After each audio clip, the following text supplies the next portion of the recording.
We're live.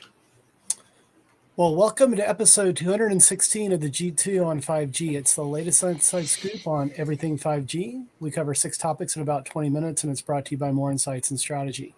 I'm Will Townsend, and joining me again this week is fellow analyst Anshel Sag. Let's get started with my first topic. So, Anshel, you and I just got off of a live stream with T-Mobile, and they've announced 4 new enhancements to its T Priority 5G slice for first responders. So, I want to cover that and then have a discussion with you about what you thought about the live stream. So, 4 things that were mentioned. One, that the city of New York and its first responders are exclusively using T-Mobile's network and the T Priority slice for first responder applications. The second is an announcement of partnerships with a number of different companies, including Samsung, GTAX, and Skydo. Third, exclusive benefits for individual first responders, like free access to the T Priority network slice. And then finally, the $2 million donation for charitable support to the Tunnel to Towers Foundation, which supports families that have lost first responders. So, at a high level, they did this in New York. It just ended. You and I dropped off. But they talked about their capacity with their standalone 5G network, compared it to FirstNet's LTE capabilities. And I think the stat that Callie Field, that leads T-Mobile for Business, used was a 10x improvement in capacity versus FirstNet. I would need to verify that. But also, not to be outdone, because they are the grand marketers, later tonight they are throwing a party with Post Malone, and they're inviting thousands of first responders in the New York area. So what do you think about all that? There's a lot to talk about, a lot to Yeah. cover, as you just said. I think the interesting thing is that they're including satellite messaging, free for the Go 5G um, first responder plan. So Yeah. I think that's interesting. Um, that makes a lot of sense too. And then on top of that, um, I think that this is just them trying to show the amount of value that first responders can get with T-Mobile, Mm-hmm. because this is a fairly robust network that has a lot of capacity, and they are prioritizing first responders above all else, which is why this slice exists. Mm-hmm. So I think they're trying to build trust, but also show value, because a lot of these first responders are used to using FirstNet and Verizon, and they want to show them that they are not only competitive but better in ways. Um, and it will be really interesting to see how this shakes out over time. Obviously, Two Priority is fairly new. It's not even a year old at this point. Yeah. So I think it's going to take some time for them to show momentum. But I think, New York being their, really first big customer for T Priority, which we already knew because they had talked about that when they first launched T Priority. At the Capital Um, Markets Day that you and I attended, yeah, right? Yeah. so that's not really new news. But what I think is interesting is that, the city of New York seems very satisfied and happy with the service. And truthfully, T-Mobile's network is world class in New York, so it makes sense for New York City to use the best 5G network for this application. Whenever I go to New York, I generally don't even bother using Wi-Fi in the hotels I stay at because Mm-hmm. I'm getting 600 to 700 megabits per second over T-Mobile's network. So Yeah. even a fraction of that, just being dedicated for first responders, I think makes a lot of sense. It will be interesting to see what happens in other metropolitan areas. I have a feeling that their first customers that they'll get in this T priority segment will most likely be in places where they already have pretty good coverage, like let's say Kansas City, right? Yeah. That's one of their old HQs for Sprint. Right. I think you're in Kansas City right now, right? I am, and I'm freezing my ass off. We got like 6 inches of snow last night. So But yeah, stuff like that, I think those will be the low hanging fruit. right. And then once those really show, I think they'll just kind of use those as proof points as to why other cities should adopt. Well, New York City is a hell of an anchor point because it boasts the largest first responder team in the entire nation. And there were some stats that Callie Field referenced. 9 million 911 calls. That can't be on a daily basis, can it? Maybe it is, but it was staggering the volume, of calls. And obviously, it's a huge city. And yeah, I mean, I think what T-Mobile is doing is very unique. It's certainly showcasing its standalone network. There've really been, from the competition standpoint, um, not anything that's similar to this. And I mean, you could argue that this deployment in New York City is a great example of the power of network slicing to be able to slice a part of the public network and guarantee levels of latency and throughput. And some of the applications include drone, uh, with Skydio. towing, yeah, with Skydio. And yeah, so I mean, I think it's super compelling. I do believe that that other mobile network operators will follow. AT&T has invested a lot in FirstNet. I mean, I have to go verify some of those claims that T-Mobile made about capacity, and it wasn't really an apples to orange comparison. But yeah, I mean, on the surface, you're right. I mean, the New York City announcement, that's not new news. That was announced at the Capital Markets Day that you and I attended in San Francisco last year. But maybe a nuance to what was announced today was that the city of New York has completely standardized on T-Mobile as Yes, its primary primary. mobility provider. So And anyway, I was just gonna add, the Samsung partnership is for rugged devices like smartphones and tablets. right. Skydio is for drones, and Getac is for laptops. So Yeah. they have all of the right partners in place now to roll that out and have the pre-qualified devices already running on the network. Yeah. Obviously, they'll add more. They'll probably have to add Toughbook to that for laptops, and there will be other smartphones and other drones, but I think these three partners are a very strong place to Yeah. start. Yeah. And I'd like, I did ask a question that wasn't answered around, are there any sort of plans for, sort of unique, beyond, kind of the device stuff, any sort of unique applications that the first responders can leverage on this network slice? One of the presenters, he came from a municipality, not in New York, but I think it was from Florida, and talked about how important it was to provide first responders, with personal access on their phones when these networks are congested, so that at the end of a very long day taking care of others, that they can connect, over video or FaceTime, with their family and their friends. So, yeah, on the surface, it's super powerful. Definitely complements what AT&T is doing with FirstNet, and I do believe that other mobile network operators will follow. But We hey, need a rugged one of these. what's that? We need a rugged one of these. For sure, man. Well, hey, let's go to your first topic. And this is really big news. It's something that you and I have been talking about for almost 5 years, but Apple finally launched its first 5G modem. Yes. So I've already written a research note about this, which we'll probably be publishing in the next couple of days. And it's interesting because Apple announced that iPhone 16e, which is supposed to replace the iPhone SE, but it's $600. Right. iPhone SE is $429 and sometimes sells for less than that. And this new iPhone is designed with the new C1 5G modem developed in-house by Apple.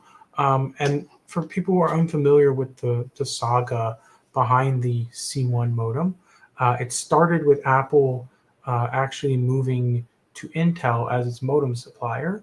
And Intel had Apple as its sole modem customer. And then Intel failed to deliver what it needed to do for Apple to be successful, and Apple left and went back to Qualcomm. And then they ended up buying all of Intel's modem assets in 2019 and some of their engineering. And they seemed to be confident they would have something fairly soon, but it took them about 6 years to do so, almost 6 years. Mm-hmm. And The reality is that modems are hard. This modem does not have millimeter wave, and it also does not have a bunch of other things that we're not even aware of yet because we're gonna have to get devices in hand. Yeah. But I suspect it's not going to have 6 or 7 carrier aggregation, um, and it will most likely not be a 10 gigabit per second modem.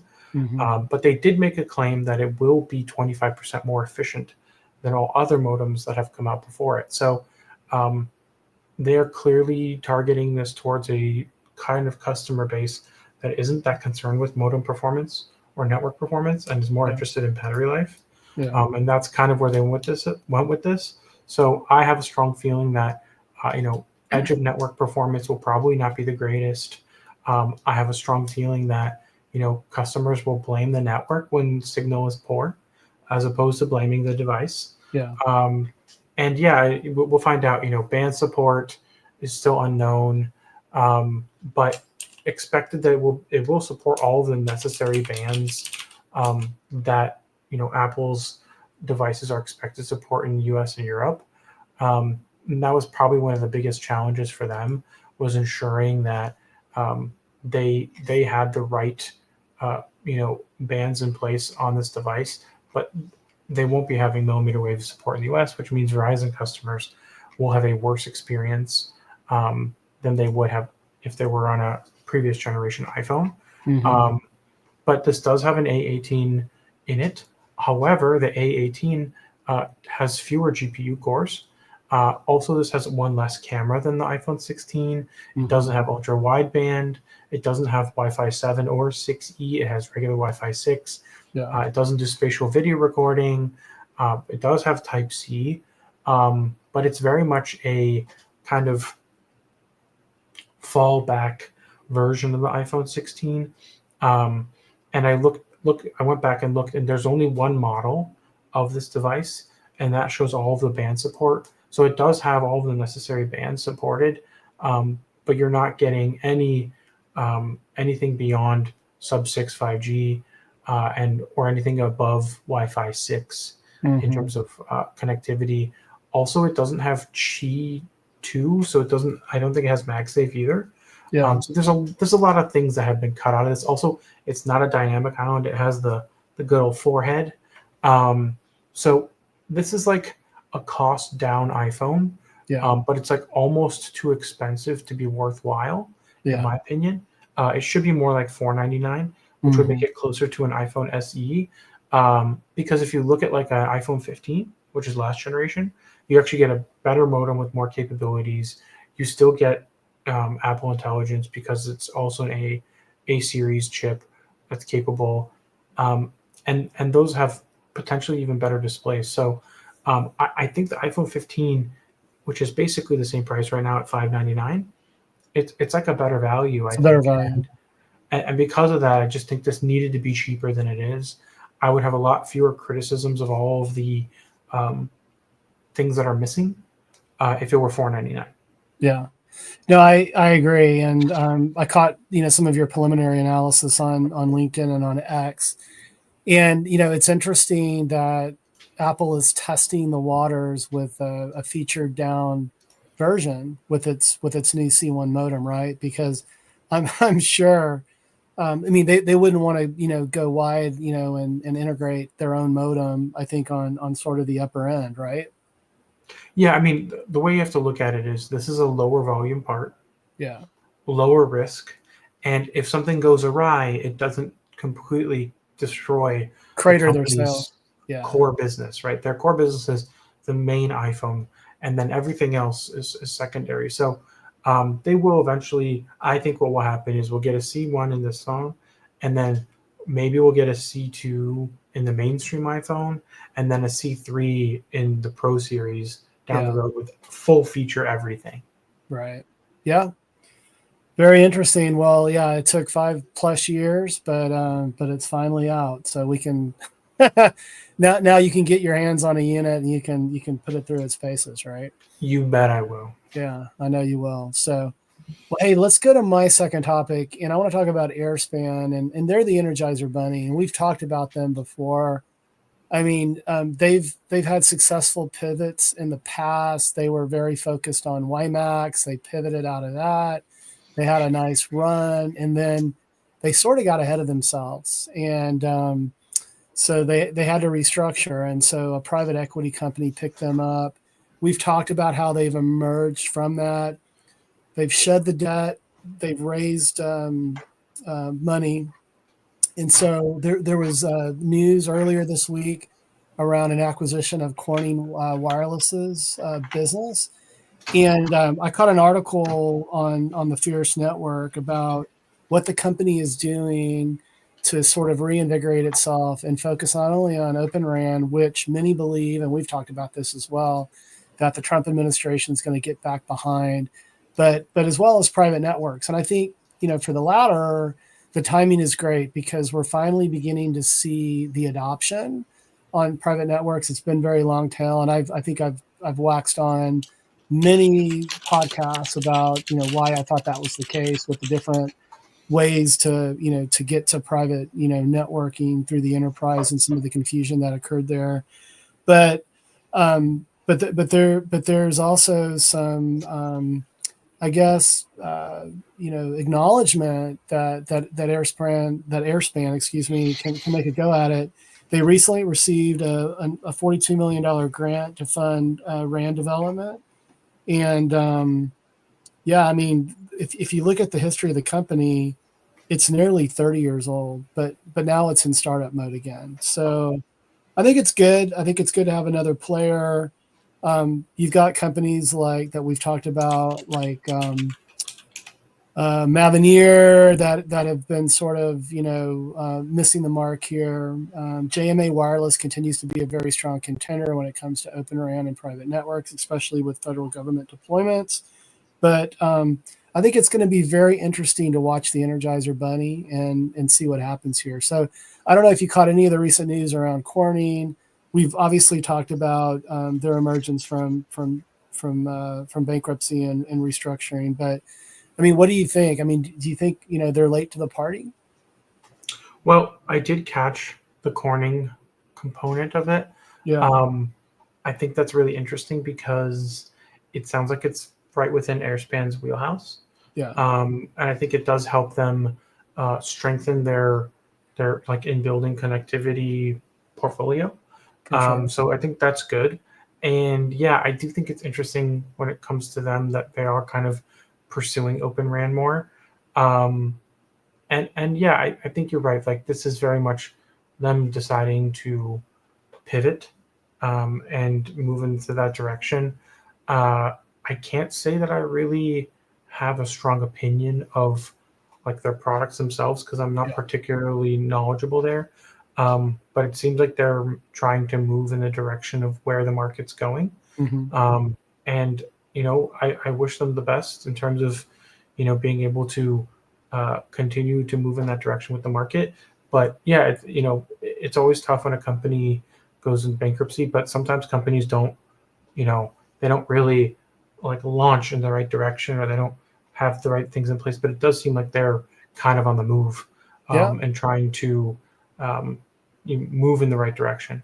Yeah, well, I'm going to try to get time with their new CEO at Mobile World Congress when I'm there in early March, and hopefully I'll have more to share on future podcasts. But let's hit your second topic, and you want to talk about Vodafone and their plans to cover Spain pretty ubiquitously with 5G by the end of this year. Yes. So first of all, Spain is one of the largest countries in Europe, Mm-hmm. and covering 90% of the population is a big deal. That said, it's not 90% of the country because the center of the country is almost completely unpopulated, which is really interesting. It's also one of the hottest parts of Europe in the summer. Yeah. It's not a desert, but it's almost a desert. What would Matthew And yeah, Broderick say in whatever movie that was? It's like an Africa hot. yeah. And yeah, this is their 5G network, mostly deployed on 700 megahertz. But they've got, they said that this expansion includes bringing 5G to approximately 1,000 additional municipalities across 49 provinces. And that coverage will extend to 513 municipalities with fewer than 1,000 residents. So that's very much a rural push. Yeah. And then it said 388 municipalities with under 10,000, which is still very rural, and then 56 municipalities with populations between 10,000 and 50,000. So those are all very much like small towns that are getting improved 5G or just getting 5G coverage. So Yeah. 700 megahertz seems to be the core of this enablement, which makes sense because low band is really great for that. T-Mobile is one of the few carriers in the world that has access to 600 megahertz, but Verizon and AT&T have used 700 and 800 to do that as well.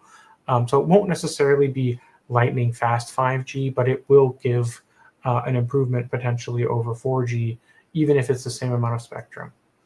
Hey, I didn't catch this announcement, but obviously Vodafone is heavily invested in AST Space Mobile, and you're talking about rural coverage. Was there any mention of like how direct to smartphone connectivity will factor in all this via low Earth orbit? No, Okay. but I think the important thing to remember is that generally speaking, a lot of this direct to cell satellite connectivity isn't going to be very fast. Yeah. And you're For more sure. likely to want to use terrestrial when you can. Yeah. But I'm sure there are going to be places, even within Spain, where Yeah. Vodafone's partnership with AST Space Mobile will come in handy, and people will be able to message and potentially down the future voice and video.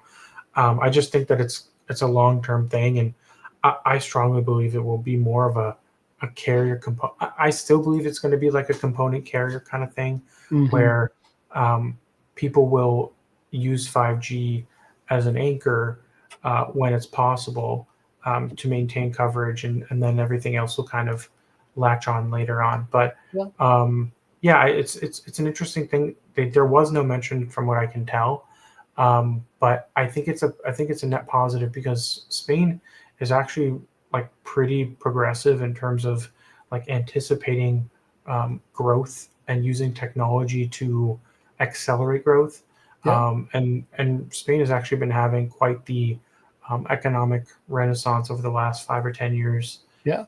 as they've kind of planned their build outs of technology and infrastructure. And I was going to joke and say, maybe I get a chance to try this out when I go to Barcelona, but I'm not going this year. So No. you might get a chance to experience this maybe up in the mountains above Barcelona. Yeah. I agree with you. I mean, when you look at Europe and you look at technology leadership, I mean, traditionally that's been in places like Germany. But you're right. I mean, Spain has really sort of picked up the slack. And hey, Mobile World Congress, the big event is in Barcelona every year, and I'm already taking my vitamins and getting ready for that. I'll be there with our chief analyst Patrick Newman, or Patrick Moorhead, excuse me, and Daniel Newman, the CEO of the Futurum Group. Hey, Pat, I apologize but you guys are becoming kind of the same person, it seems like, as you hit the road together. But hey, let me go to my third and final topic. Let me dig myself out of that hole. And I want to talk about Red Hat, Druid, and Napatech. And they're teaming up for private 5G network edge deployments. And I've talked about Druid and Napatech in the past. So Druid is an Irish-based core infrastructure, mobile infrastructure provider in Ireland. If I didn't mention that, I'm actually wearing my Irish sweater that I purchased when I was there a year ago. So I had a chance to wear it here in the snowy tundra of Grain Valley, Missouri, outside of Kansas City. But this is an interesting announcement, and it got me thinking. You and I have been talking about hybrid AI and the need to sort of enable edge connectivity. And what's really interesting is what Druid is doing. It's taking a version of its 5G core, and it's basically re-architected it for distributed private 5G deployments for enterprises and at network edges. And I've talked about Napatech in the past as well. They do user plane function offload. And so they're partnered with Red Hat as well to provide sort of a turnkey solution. And, in reading, this was an article that RCR Wireless wrote up. They kind of quote a statement, I think, from all three companies about that. This effort is maximizing the benefits of standalone networks and bringing functions like 5G packet core more performant to the edge. And I think that's going to unlock a host of new use cases, and we're beginning to see that. And I've talked about when you put computing closer to the data creation points on a network, you can really supercharge and unlock use cases. And I'll mention this is somewhat related to service provider, but I was spending time with Cisco in Amsterdam a few weeks ago, and they announced a series of smart switches that embed DPUs to basically embed network and security services so they can do a lot of edge functionality here. And there's certainly a service provider angle to that as well. But it's interesting. I mean, Napatech's a fairly small company, not well known. Gotten to know Charlie over the years. He's led a lot of the efforts there. He is retiring. So Charlie, I know you listen to the podcast every week. I hope I'm doing this announcement justice, but it's been great working with you, and I wish you all the best in retirement. But at the end of the day, I think this is a very strong partnership, and certainly Red Hat brings a lot of credibility to it. So I know you're the device guy, I'm the infrastructure guy. This probably doesn't excite you very much, but anything to add before we move to your third and final topic? I would say that this sounds like a good team up. I don't really understand Red Hat's role in this, because I know what Druid and Napatech do. Yeah. But generally speaking, I think 5G network edge deployments are going to ramp up as 5G becomes more prominent with non-consumer applications, and industrial applications become more common and require more expertise. Yeah.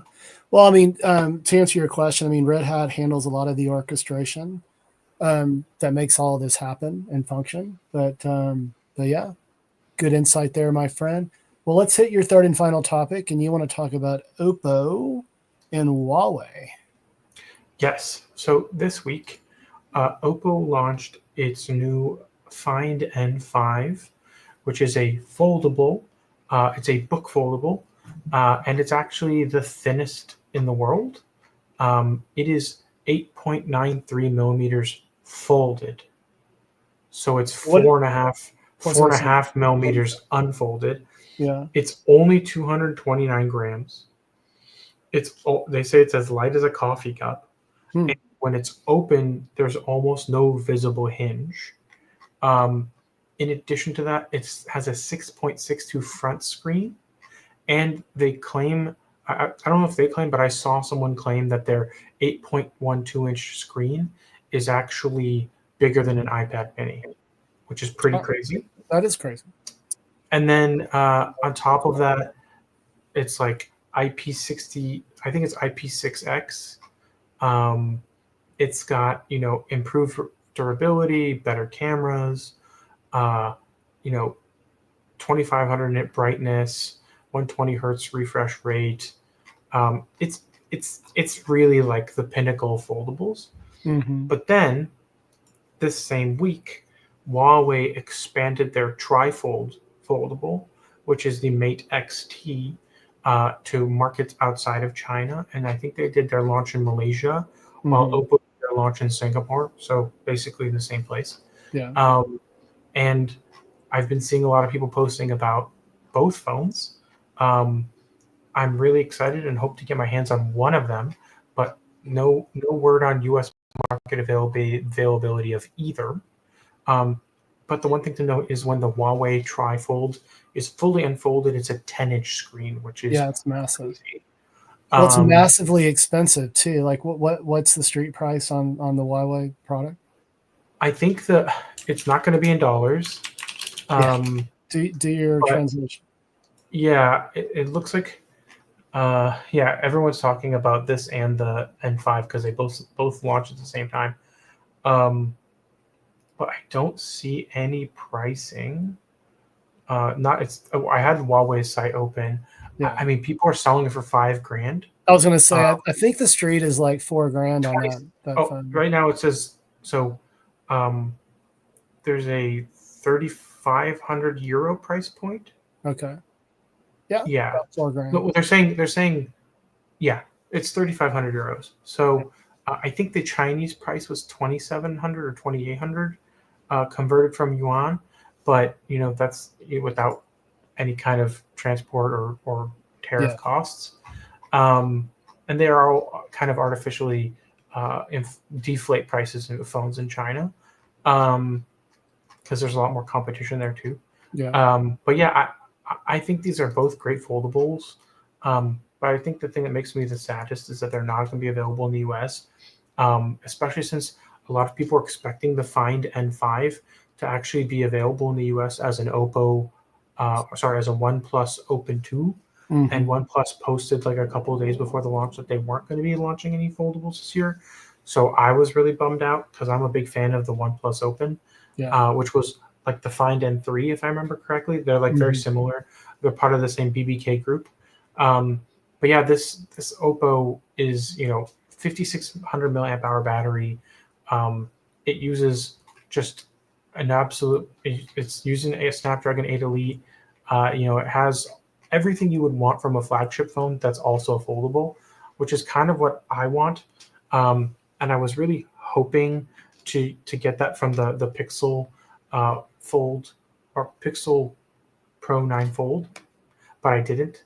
So I'm back on the Samsung S25 Ultra. So yeah, it's unfortunate, but those are great phones. And if you're not living in the US, I would recommend either of them if you can afford them. Yeah. Cool, buddy. Well, hey man, it's been another great podcast. I'm gonna have to pack up and drive 12 hours in the snow from from Kansas City back home. Do you have any big plans for Friday or the weekend? Uh, no, but I am going to be in New York next week. So Nice. What are you that's doing that's there? my travel. Amazon's having a devices launch, so I'll be there covering that. Awesome. Well, I get a week in my home in Florida next week. I'm supervising a little counter installation, my annual DIY trip, and then I head out to Mobile World Congress. So you and I are going to both be on the road for the next several weeks. But hey, it's been another great podcast, my friend. Why don't you take us home? Absolutely. We hope our viewers and listeners found this week's topics interesting. If anyone would like to provide insights on a specific 5G topic for a future podcast, please reach out to us on social media. Will is at Willtown Tech, and I'm at Anshel Sog. We hope you have a great weekend, and please tune in again next week. And don't forget to rate and subscribe. Don't forget.